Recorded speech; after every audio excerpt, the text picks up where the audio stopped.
What is good, guys and girls of YouTube? It is me, Justin Omoi, here with the video for you guys and girls. As you see, the time right now is 1:36. I want to get this video out at 3 p.m. I actually recorded videos yesterday, but when I was editing them at 12 a.m., don't ask why, I end up noticing that my face caught the ugly, so I'm going to redo them right now. So yes, today we are talking about compressors. This is finally DAW music effect terminology and such. In FL Studio, there's four different compressors. We have the limiter, which is this thingy here. We have the fruity compressor, which is more of a straightforward, I gotta understand what I'm doing. We have the multi-band compressor, which is three different frequencies, the low, mid, high, and we get to compress each of them. Notice the three here. And lastly, we have Maximus. Maximus allows you to, level up the bands and change up its own compression as well, just like the multi-band. But we could go more in depth and, add more style, like an enhancer. We could do like a de-esser of some sort. And yeah. But for today, I'm going to talk to you about these two, the limiter, which acts as a compressor, and the fruity compressor. Now, for those who don't understand what a compressor is, it is basically a automatic gain reduction tool. Now, it sounds kind of weird, like, wow, why we want to reduce it? But that's what squishing the vocal means. So an example, let me go ahead and show you that it's in the vocals right here. I have one here. Let me just close this one and this one as well. This is the one that is compressing my vocals right now. And we have one at the end just for the limiter part. See, limiter, compressor, compressor, limiter. You understand that? And yeah. So notice how my vocals look in differentiation when I, speak. So here's an example. I'm going to turn off this limiter and I'm going to say something kind of a little high. And yeah, you'll see the level. Look at this level here. All right. What's good, guys? It's your boy. Cool. Now look at the levels. High, high, low, low. What we're doing with the compressor, now that I turn it on, we're going to compress those sounds. So if I say hi, see it passes the threshold. Notice this. Hi, guys. What's good? It's your boy, Justin Omoi. So notice a big difference within these two sounds here. Hi. Hi. What's good? So notice the peaks. That's what the compressor does. Automatic gain reduction. So compressors are mainly used within vocals, like a lead vocal, just to stick out within the mix. But of course, it is used in many different sounds like kick drums, snares, whatever you name it. And yeah, it helps fit sounds into the mix better. So yes, now we finally understand what a compressor is. Let's talk about the functions. First off, we have something known as the threshold. The threshold is basically a line that causes an activator when tripped over. So let's say the vocal or a sound. Let me just go ahead and pull up a sound.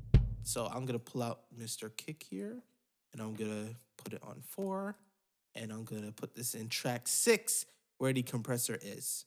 So I'll leave the other one off. Notice the signal. With the threshold, if that signal passes the line, like let's say here, that's when the compressor will activate. It'll be like, all right, time to turn on. Let's do this, ish. So if we hit play, or matter of fact, let me go ahead and just raise up this volume so it has more of a signal to work with. So let's say, threshold here, it's activated. You'll notice when it passes the line, that means, okay, threshold, it's on, it's activated. It's going to affect what passes over it. Now the threshold is going to activate the compressor, but the ratio is going to be the one that converts, or not converts, but reduces the sound. Usually when the ratio is 1 to 1, 1.0 to 1, that means nothing is happening.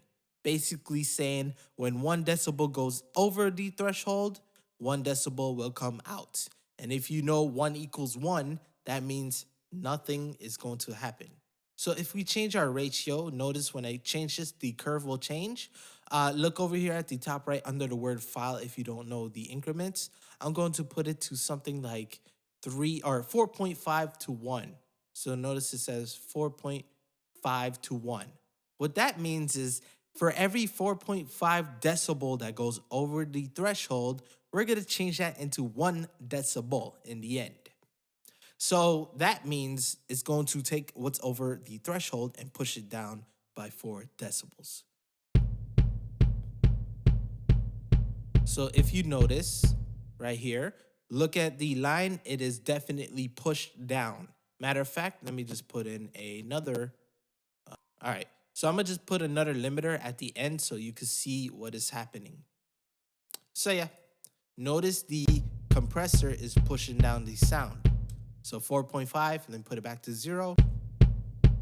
Notice the difference. It compressed, it pushed the sound down. It reduced the gain of that, signal. So let me go ahead and put this back there. Awesome. So the ratio is what reduces that sound.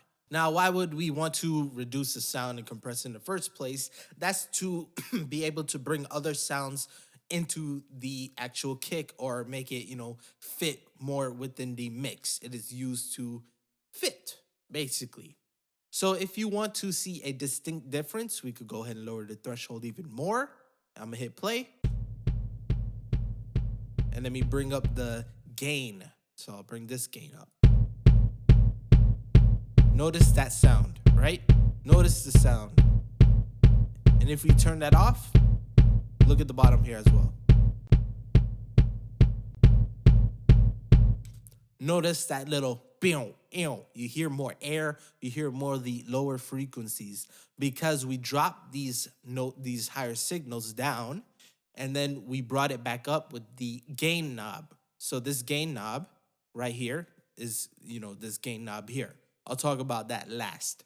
All right, so now that we know the threshold is what triggers the compressor to be activated, and the ratio is what makes the, signal go down in terms of decibels, what is attack, release, and type? What is all these, doodads? Well, if you've seen my ADSR video, if you don't know what that is, you could go ahead and click the I button at the top right. That is something that allows you to activate and create a curve of compression. So in the Fruity limiter, we have the attack and release here. The attack is going to be before the compression is activated. Release is going to be after the signal is gone, after the threshold sound lowers. So in that case, it'll be whenever it hits down there. So as you see up here, notice the compressor is kicking. It's going at 0 attack, but the release is going like this. This is like curved. Matter of fact, I could go in more. Notice right here, the attack is 0. That means it activates immediately. And the release, because it's over here at 248, it'll do a fade down. So if we put the release down, notice this squiggly line. That's because the compressor is going to activate, deactivate, activate, deactivate. It's going very fast, and that's bad compression, but bad isn't always bad. But yeah, just know if you have a smooth line like this, that's nice compression. So yes, show you example of the attack. I'm going to put it at like something noticeable, like 26, 26 milliseconds, 28. Notice it's like, okay, threshold activate, and then it gives you that little amount of time, that 28 milliseconds before it does its compression. You can see down here as well. And then once the release is, triggered, it's like, okay, time to release. Whoop, it does its thing. I could set the release all the way up. Look at that funky line. That's because the release didn't even go to 0 before the next signal, activates. So yeah, depending on what your release is, it will trigger or it will affect the compression. Last but not least, we have, almost last, we have what is known as type. Now, type is something that gives more naturality or style, feel to your compression. It makes it sound almost natural. It's basically complex algorithmic functions to be able to give that style. Another name for type is also the knee. So yeah, notice when I trigger the knee, it gives these different little curves as you see right here. It's a little acting up. So yeah, the hard type is basically okay, zero, nothing. We're always gonna keep it active. The medium will be about I believe 3 decibels of like workaround. The vintage is 7 decibels, but oops. But with vintage, it's like, okay, we're gonna give you a tube amplification style effect. We're gonna make it old schoolish, analog, which is, cool, but it's not always wanted. But yeah, it depends on what you feel. And then we have soft. Soft is basically, I would say 15 decibels. It's most fluctuated. You'll be able to hear differences within the sound. So in terms of the knee, with the line all the way to zero, which is, all the way to 100% here, that's kind of like a hard compression, then, medium, soft, and then, the reverse, which is actually going to do something opposite. Depending on the knee, it will change the curve of the compression, the feel. So look down here, notice notice the little, kind of quirks it did to the sound. That's with the knee. So yeah, again.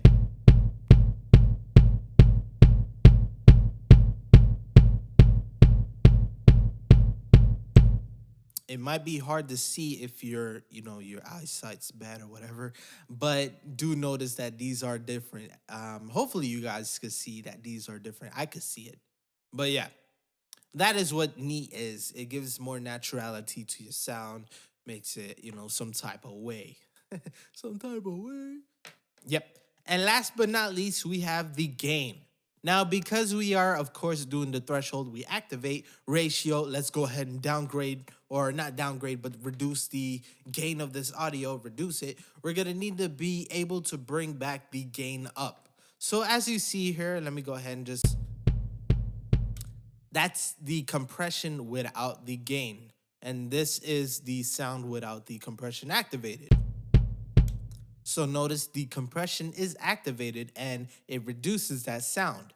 So the reason we have this gain is also known as makeup gain is to bring that sound back. So you'll, be able to have within that level.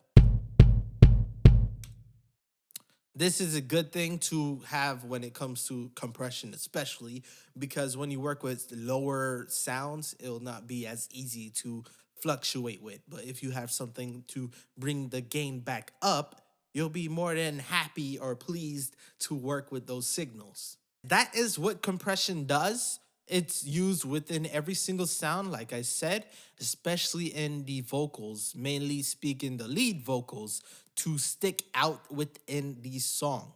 You don't need it on different types of vocals like backing or ad libs and such, but it does help to have a compressor on it if you wish to make it more of a beefier sound. If you want to be more of a willow, like ooh ha, like background stuff, you don't really need to compress it because those sounds will have to fluctuate and be what is known as free. Let me go ahead and talk to you about something with the compressor. When you use a compressor, this is basically a balance within dynamics and loudness. If you don't know what dynamic is, it's basically the difference within the sound form. So if you play something like Beethoven's music, like the Moonlight Sonata movements, 1, 2, and 3, you'll notice that it has a different sound. Matter of fact, let me go ahead and bring that. So take note, here is Beethoven's Moonlight Sonata number 14 piano concerto.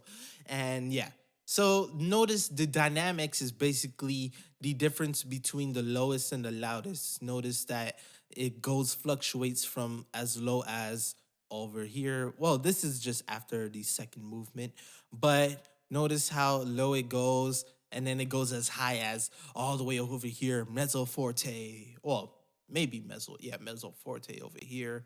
And yeah, dynamics is basically the loudness of the sound, where the loudness would be, bringing all these sounds up. So if I were to throw a compressor on this, oh man, Beethoven will hate me. Notice, notice the what you call it, the waveform. Oh, that didn't help. But let me bring this back. I'll put this over here. I say, oh, let's compress this guy's, music, make it loud. So notice the frequencies screwing up. So that's squishing these sounds. And then let's say, oh, let's go over here and compress it.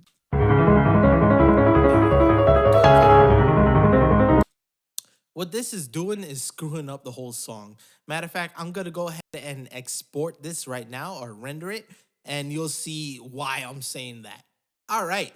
Now notice after we did our compression to this guy's, music, look at the dynamics, man. This killed it. This literally killed it. And I don't mean that in a good way. Now, we don't have any more of that space. We don't have any more of that life, especially around here with number 2, where it's supposed to be happy. Do. Look at this, man. All right, if you notice the time, I went back to editing. I found out I made a little mistake when I was showing you the comparison. So let me go ahead and go back and do that. So yeah, take a notice. Let me go ahead and turn off the compressor. There we'll have the difference. So yeah, notice the dynamic difference within these two sounds. I'm gonna go ahead and play right now. Matter of fact, let me just put this on 0. Okay.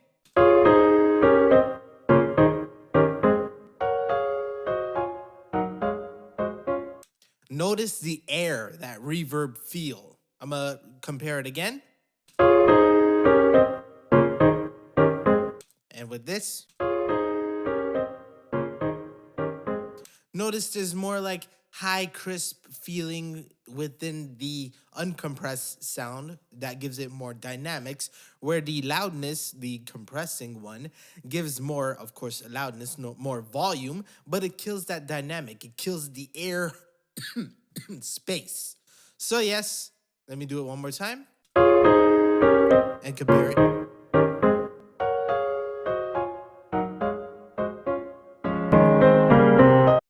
Also note that it does kill the softness, like the low playing sounds, like all the way over here. Notice it's just not. It's not. That's basically it. It's not. Maybe, yeah, let's just go over here at the end. I like this.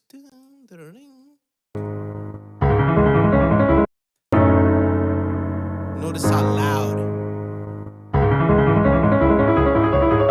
And compared to that,